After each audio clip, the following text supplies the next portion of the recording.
سور جسے انگریزی زبان میں پگ یا بور اور عربی زبان میں خنزیر کہا جاتا ہے، ایک جفت سموں والا ہمہ خور جانور ہے جو جنگلی طور پر دنیا کے بہت سے براعظموں میں پایا جاتا ہے۔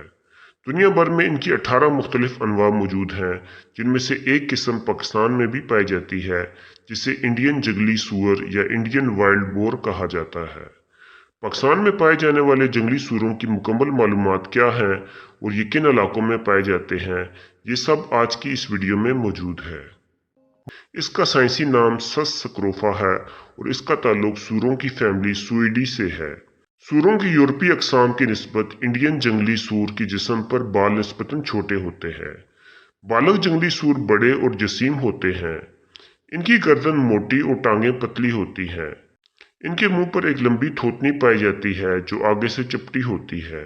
یہ تھوتنی خوراک کے حصول میں مددگار ہے۔ کان بڑے، نوکیلے اور آگے کو جھکے ہوتے ہیں۔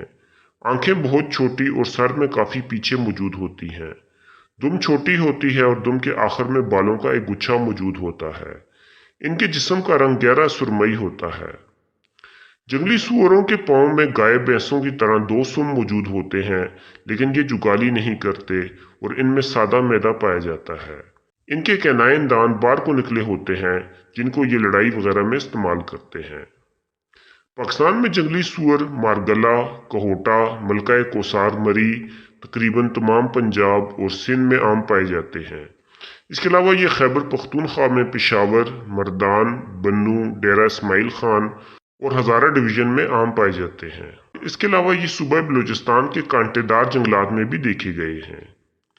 جنگلی سوروں کی زیادہ تر انواع براعظم ایشیا، یورپ اور افریقہ میں پائی جاتی ہیں۔ پاکستان میں جنگلی سوروں کی پائی جانے والی قسم انڈین وائلڈ بور بھی پاکستان کے علاوہ براعظم ایشیا، یورپ اور براعظم افریقہ کے شمالی حصوں میں پایا جاتا ہے۔ سوروں کی ان تمام نسلوں کو اولڈ ورلڈ پگز کہا جاتا ہے۔ اولڈ ورلڈ دراصل براعظم ایشیا، یورپ اور افریقہ کو کہا جاتا ہے، جبکہ نیو ورلڈ سے مراد براعظم شمالی امریکہ اور جنوبی امریکہ لیے جاتے ہیں۔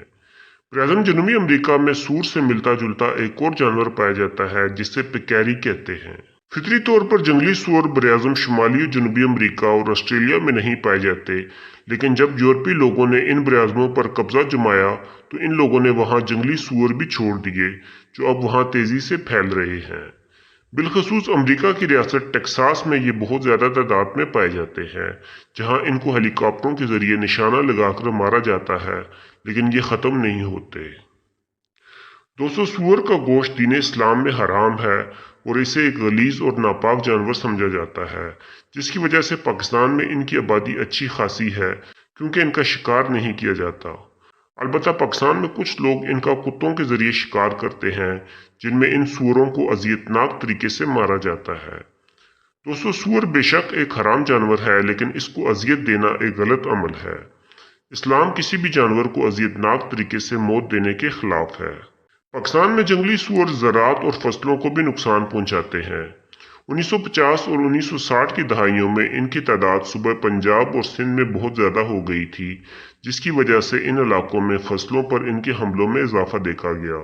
البتہ سندھ میں جنگلات کی کٹائی کی وجہ سے ان کی تعداد اب کافی کم ہو گئی ہے۔ پنجاب میں بہت سے جنگلی سور مکاؤ مہمیں چلائی گئیں، لیکن ان کی آبادی کو کنٹرول کرنے میں بے سود رہیں۔ اسلام آباد میں مارگلہ کی پہاڑیاں جنگلی سوروں کی محفوظ پناہ گاہ ہیں۔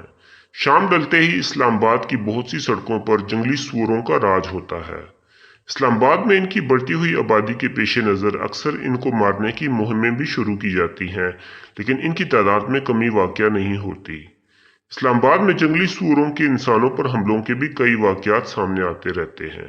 جنگلی سور ہر قسم کے ماحول میں اپنے آپ کو ڈال سکتے ہیں، اس لیے یہ پاکستان میں بہت سے علاقوں میں پائے جاتے ہیں، لیکن یہ پہاڑی علاقوں کی نسبت میدانی علاقوں میں رہنا پسند کرتے ہیں۔ یہ تقریباً سب کچھ کھا لیتے ہیں۔ ان کی خوراک میں حشرات، چھپکلیاں، چوہے، انڈے، کچرا، مختلف پودے اور پھل وغیرہ شامل ہیں۔